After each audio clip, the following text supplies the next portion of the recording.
Saya sering menerima permintaan supaya acara-acara sukan seperti perlawanan bola sepak dengan kehadiran penonton di stadium dibenarkan, majlis-majlis sosial diadakan, dan yang paling banyak saya terima ialah rayuan untuk balik ke kampung, untuk menziarahi ibu bapa, sanak saudara dan ahli keluarga tersayang. Sabar dulu. Pada masa ini, perkara-perkara ini masih tak dapat kita lakukan. Kita mesti utamakan usaha untuk memutuskan rantaian jangkitan COVID-19 dahulu. InsyaAllah apabila kita telah mencapai imuniti kelompok pada fasa keempat, perkara-perkara ini dapat kita lakukan secara berperingkat-peringkat dengan pematuhan kepada SOP yang ketat. Kejayaan kita mencapai imuniti kelompok pula bergantung kepada berapa ramai rakyat negara ini dapat menerima suntikan vaksin.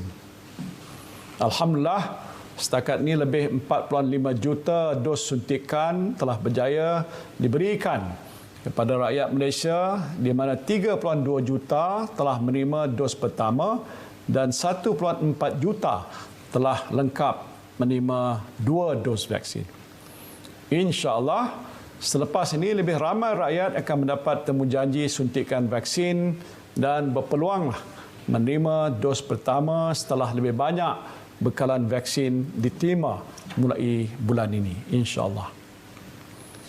Pada mereka yang masih belum mendaftar untuk mendapatkan suntikan vaksin, segeralah berbuat demikian di aplikasi MySejahtera. Sehingga kini jumlah mereka yang telah berdaftar adalah seramai 13.8 juta orang. Dan sasaran ini adalah untuk memastikan sekurang-kurangnya 26 juta populasi di Malaysia diberikan vaksin menjelang akhir tahun ini bagi mencapai imuniti kelompok. Sementara itu, kita mestilah terus bersabar dan berdisiplin. Amalkan disiplin diri yang tinggi walaupun sudah divaksinasi. Pakai pelitup muka di tempat awam, elakkan berada di tempat yang sesak, basuh tangan sentiasa dan pastikan anda sentiasa berada di ruang yang mempunyai pengudaraan yang baik.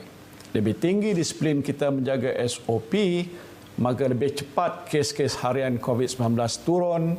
Lebih ramai daripada kita mendapat suntikan vaksin, insya-Allah lebih cepatlah kita mencapai imuniti kelompok, dan dengan izin Allah Subhanahu wa taala kita akan dapat keluar daripada krisis yang sedang kita hadapi ini bersama-sama. The more we exercise self-discipline by complying to the SOPs and get ourselves vaccinated, the sooner we can get out of this crisis.